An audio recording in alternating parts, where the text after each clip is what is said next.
être interprété différemment de ceux qui le vivent en tant que tel.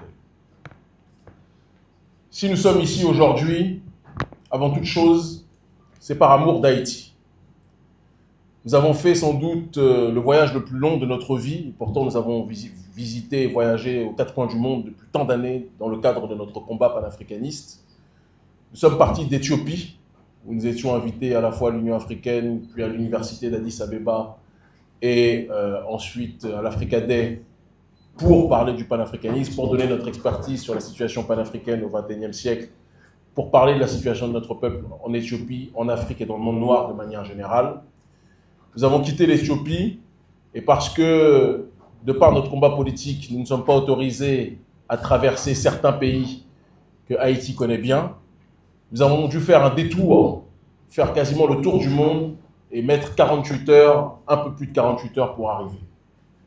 Mais Haïti vaut toutes les distances, vaut tout le temps, vaut toute la fatigue et vaut toutes les dépenses pour que l'on puisse prendre la peine de venir vers elle, à ses côtés, à vos côtés.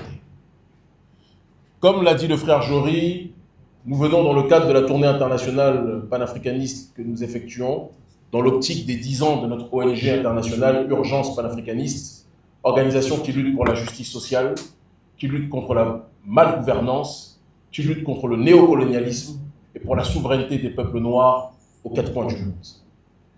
Si nous venons ici, certains vont se dire, mais vous parlez de panafricanisme, mais Haïti est-elle une nation concernée par? Je dirais que non seulement Haïti est concernée, mais Haïti est la matrice du combat que nous menons. S'il n'y avait pas eu la révolution haïtienne, la révolution de la première République noire, il n'y aurait pas de Kémy Séba, il n'y aurait pas d'urgence panafricaniste. S'il n'y avait pas eu des esclaves rebelles de toute confession, et d'ailleurs beaucoup de gens devraient s'en inspirer au moment où certains aiment les divisions puériles, des esclaves rebelles de toute confession spirituelle, de toute confession religieuse, de différentes ethnies, des hommes, des femmes, qui avaient décidé de se réunir et d'effectuer un élément fondateur, un moment fondateur de la nation haïtienne, qui était la cérémonie du bois caïman. S'il n'y avait pas eu ces derniers qui s'étaient réunis, il n'y aurait pas le combat panafricaniste que nous menons. Haïti est la matrice du panafricanisme. Et donc nous retrouver au XXIe siècle, sur les terres haïtiennes, aux côtés du peuple haïtien, qui souffre fondamentalement aujourd'hui, c'est de notre responsabilité, c'est de notre devoir. Et il en revient de notre obsession de tout faire pour contribuer à ce que Haïti puisse se relever. Si nous sommes ici présents, nous sommes ici dans une démarche bicéphale. Nous avons un certain nombre de conférences dans des universités que nous allons donner toujours dans le cadre de la propagation du panafricanisme. Nous allons aussi mener certaines actions sociales, mais nous sommes aussi venus pour rencontrer différents visages, différentes personnes qui font le peuple haïtien. Et nous sommes surtout venus, et je n'ai pas peur de le dire, et je pense que ce message devrait être le message que la presse devra le plus faire circuler, pour rappeler à notre peuple que nous aimons en crever, que l'ennemi d'Haïti ou l'ennemi des Haïtiens est loin d'être celui que nous pensons.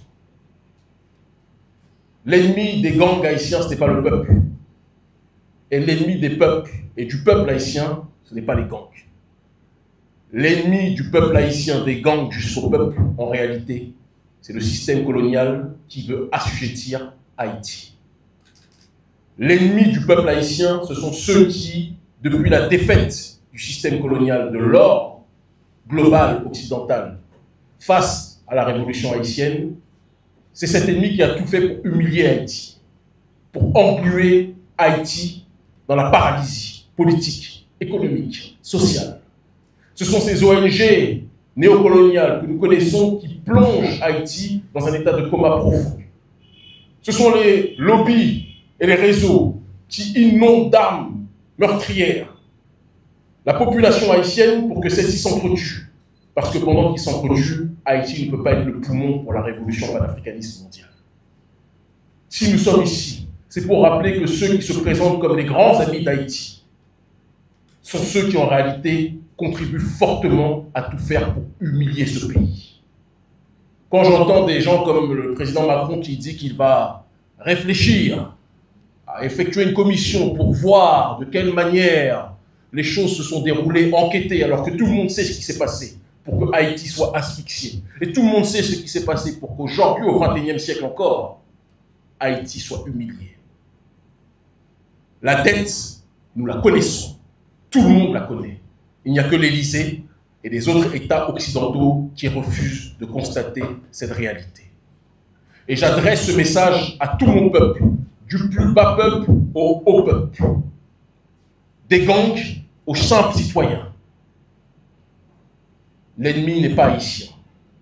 L'ennemi est à l'extérieur et nous devrions tous, et je dis nous parce que je m'inclus dans cette démarche-là, nous devrions tous nous réunir, faire front commun, cesser les guerres entre nous et nous tourner vers ceux qui font en sorte que Haïti vive un enfer. C'est le regard qui est le nôtre. C'est le message qui est le nôtre. Quand on parle du panafricanisme, on parle des diverses formes d'africanité dans le but d'obtenir une collective souveraineté. Haïti est multiple. Haïti est divers. Haïti est traversé par une multitude de sensibilités, une multitude d'émotions, une multitude de pensées. Et il en va de la souveraineté individuelle de chaque citoyen. Mais lorsque la souveraineté collective est menacée, on doit être capable de mettre nos égos de côté, de mettre nos différends de côté, de mettre nos sensibilités et nos hypersensibilités de côté, et de nous tourner vers ceux qui veulent nous voir broyer. On nous parle un peu partout en Occident qu'il y a des guerres de gangs qui se tirent tous dessus comme des sauvages, soi-disant. Je peux l'entendre. Mais qui est-ce qui donne ces armes aux gangs? Qui est-ce qui surarme le peuple haïtien? Ce sont les mêmes qui se présentent comme les meilleurs amis d'Haïti, mais qui ne veulent pas que Haïti puisse lever la tête. Quand on a des amis qui nous noient d'armes pour qu'on s'entretue, ce ne sont peut-être pas des amis, mais les sponsors de notre destruction. Et aujourd'hui, les gangs qui, à certains endroits sur le territoire, font la pluie et le beau temps, à mon sens, et je pense que certains l'ont compris à l'intérieur de ces gangs, parce que j'en ai déjà entendu un certain nombre, de gangs peuvent devenir des groupes de libération. Des gangs peuvent devenir des gens qui orientent la contestation populaire vers une cause noble qui est celle de la protection d'Haïti.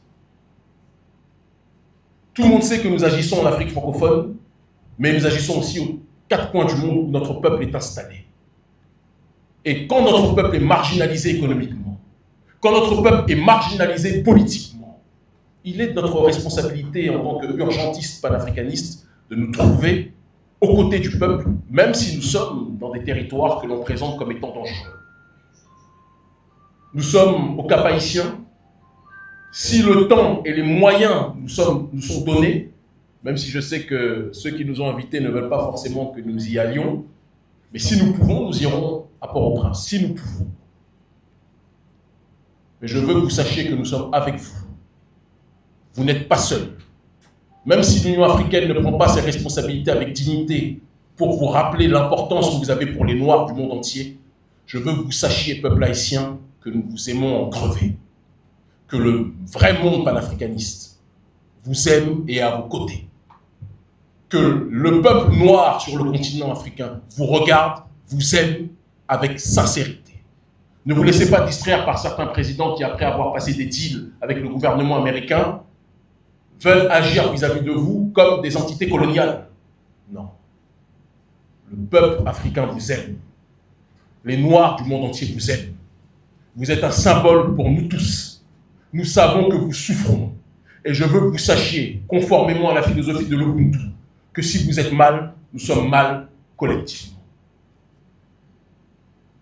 L'ennemi, nous le connaissons.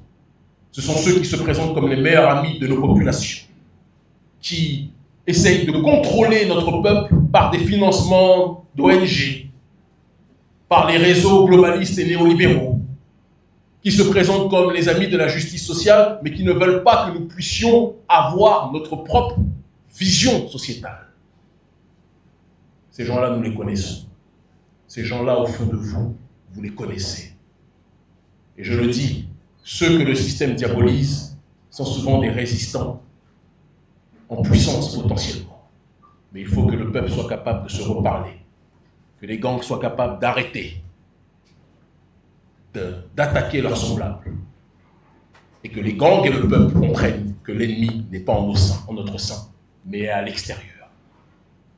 Gouvernement canadien, gouvernement français, gouvernement américain, qui pendant tant d'années vous êtes présentés comme les bons samaritains d'Haïti. Quand quelqu'un se présente comme le soignant et le guérisseur et le meilleur ami d'Haïti, mais ne fait jamais rien pour que Haïti puisse retrouver la paix, c'est que ces gens-là sont peut-être les sponsors de la guerre. Que chacun y réfléchisse.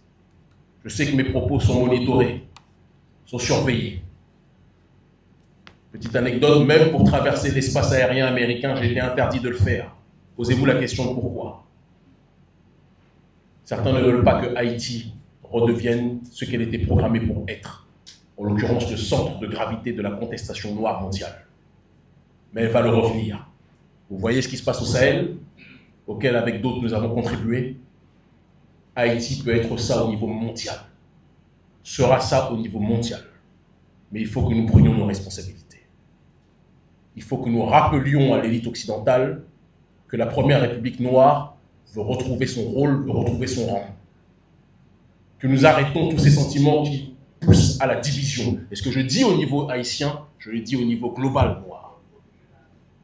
Soyons ce que nous étions programmés à être. Avançons avec fraternité, solidarité, justice sociale, entraide. Je n'ai pas besoin de vous parler de résilience parce que vous êtes la partie du peuple noir la plus résiliente du monde. Je vous aime, c'est mon propos introductif. Chacun peut poser des questions s'il souhaite. Ok. Donc nous allons passer aux questions-réponses. Merci Kémy pour le propos de discussion. Mais juste avant, j'aimerais vous poser une petite question, Kémy.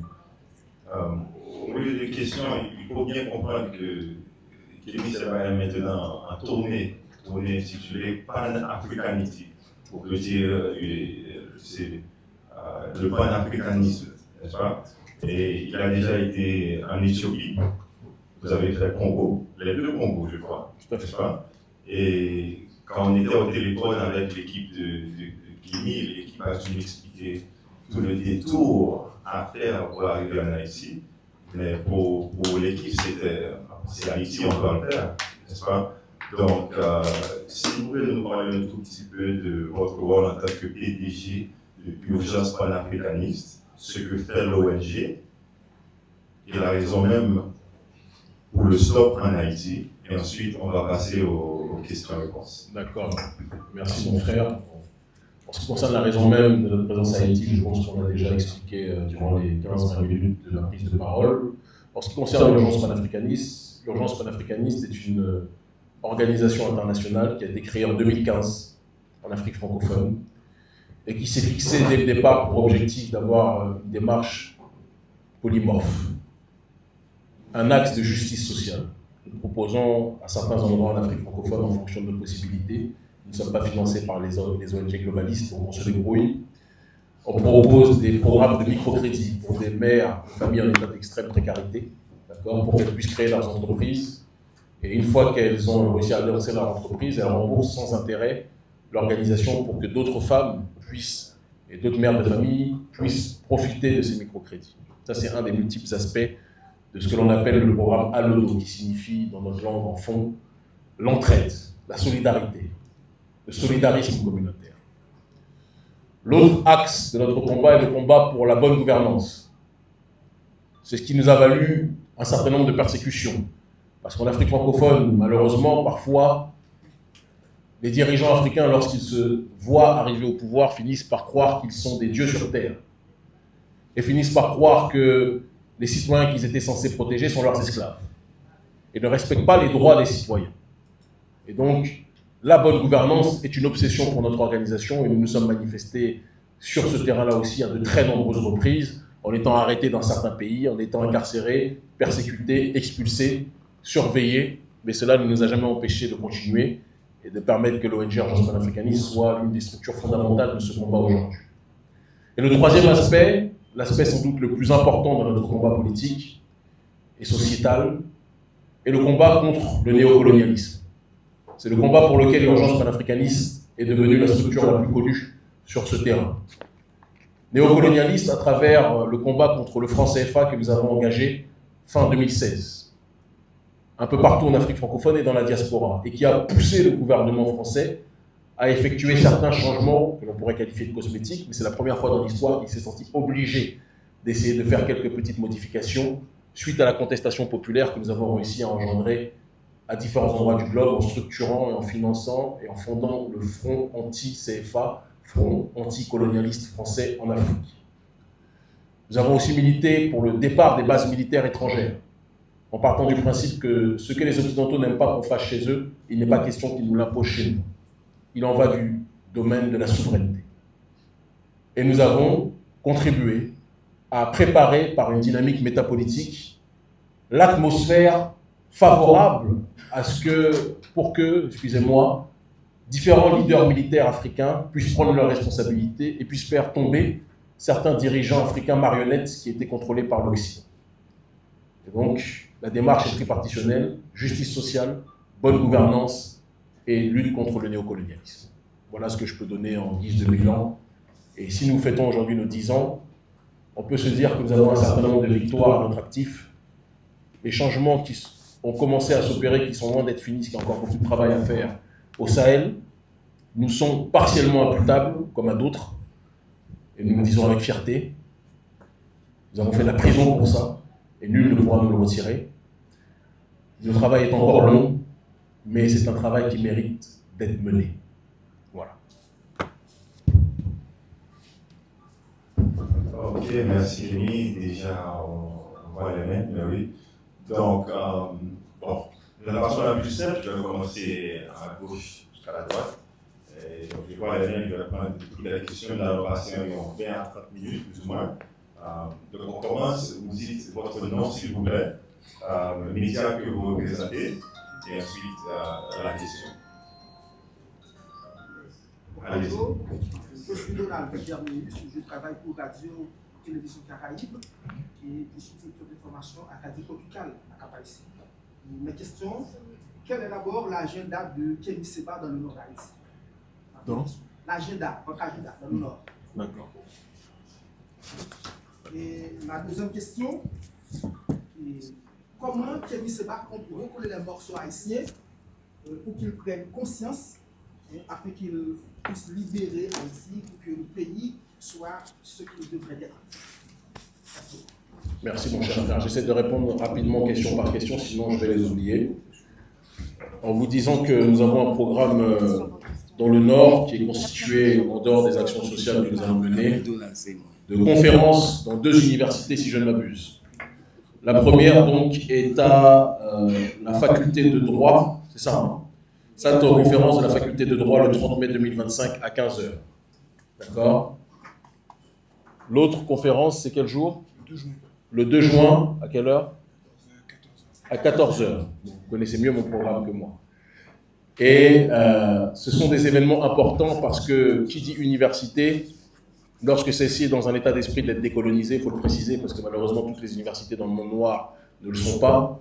Et parfois ça peut être des endroits de nettoyage de cerveau, mais là ça va être des endroits, je pense, plus que jamais d'élévation des consciences. Et lors de ces universités, nous allons exposer pourquoi nous pensons que le panafricanisme tel que nous le conceptualisons peut être l'arme suprême politique, idéologique, économique et sociale pour contribuer à la reconstruction d'Haïti. C'est ce que nous pensons profondément et nous sommes convaincus que cela va irriguer les esprits et les cœurs d'un certain nombre de gens. La deuxième question, quelle était-elle? Comment Kémy Séba peut recoller les morceaux haïtiens pour qu'ils prennent conscience afin de libérer l'Haïti pour que le pays soit ce qu'il devrait être? Je pense que en féru de philosophie, formé en philosophie pendant 4 ans, que je suis, là où certains voient le chaos, j'essaye d'y voir une once de lumière. Et il y a différents types de nihilisme. Il y a le nihilisme négatif et il y a le nihilisme constructif. On décrit à l'extérieur Haïti comme étant une contrée où les gangs se font la guerre. Comme à une certaine époque en Afrique, les tribus se faisaient la guerre, la plus totale pour la conquête du territoire. Mais il arrive toujours un moment dans la fondation d'un système ou d'une civilisation où les contrées qui se font la guerre finissent dans une acception transcendantale par comprendre qu'ils seront plus forts s'ils cessent de se faire la guerre, s'ils font corps avec le peuple et qu'ils font face à leur ennemi commun supérieur, ou du moins en tout cas extérieur. Et je pense que nous sommes à l'aube de quelque chose qui peut ressembler à une révolution que certains qualifieraient de nihiliste, de chaotique total, mais que nous considérons comme un nihilisme constructif. C'est après ce déclin et le chaos que nous avons vu qu'une once de lumière peut revenir à Haïti. Et je suis convaincu que tout comme des milliers d'années auparavant, des siècles auparavant, des tribus se faisaient la guerre armées, les gangs qui se font la guerre vont finir par comprendre que s'ils font corps avec le peuple contre l'ennemi extérieur, Haïti peut redevenir autre chose. Et c'est pour ça que je ne participe pas, je ne fais pas partie de ceux qui sont en adéquation avec la politique lâche de l'Union africaine, qui malheureusement, l'Union africaine agit. On y était il y a quelques jours, je crois que c'était samedi dernier ou vendredi dernier, on était invité à l'Union africaine. Mais sa politique lâche de l'Union africaine est due au fait qu'elle est